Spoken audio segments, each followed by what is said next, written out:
बिहार के मोकामा और गोपालगंज के उपचुनाव का प्रचार प्रसार अब आखिरी दौर पर है।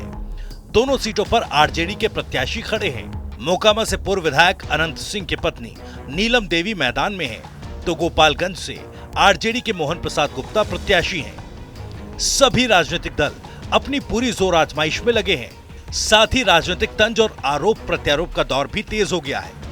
नीतीश कुमार ने मोकामा और गोपालगंज उपचुनाव से दूरी बनाकर रखी, लेकिन बीते दिन चिराग पासवान ने बीजेपी के लिए प्रचार करने की घोषणा की, तो आज मुख्यमंत्री नीतीश कुमार ने चिराग को बच्चा करार दे दिया।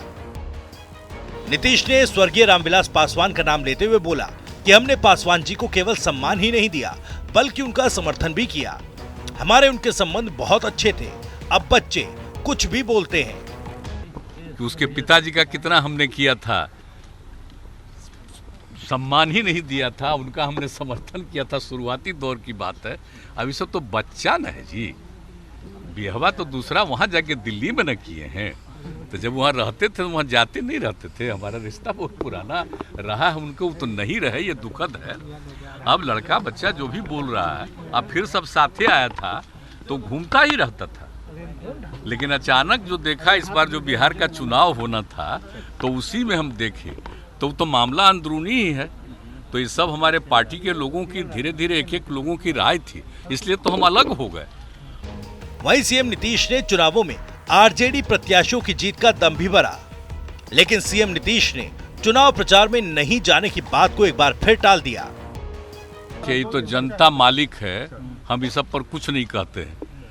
मालिक है जनता, लेकिन जो हम लोगों को वहाँ के लोगों ने बताया है, तो उसमें बिल्कुल ही राष्ट्रीय जनता दल के जो लोग हैं आरजेडी के, दोनों जगह पर जीतने जा रहे हैं। ये सब सारी बात है, हमारी भी बात होती रहती है। देखिए, हमारा तो थोड़ा सा ये खराब हो गया, इसके चलते हम वहाँ प्रचार में नहीं जा पाए, लेकिन ऐसे भी हमारी बातचीत तो होती रहती है, इसलिए उस सब में कोई चिंता मत करिए। बीजेपी सर रीट दाखिल करने जा रही है गोपालगंज के प्रत्याशी के खिलाफ सर, कह रही है कि उन पर आपराधिक जो मामला उन्होंने छुपाया है, रीट दाखिल करने जा रही है। अभी सब कोई मतलब है इसका क्या देना, कौन कैंडिडेट होता है, क्या होता है, उसके बारे में कोई ये सब चीज़ का है।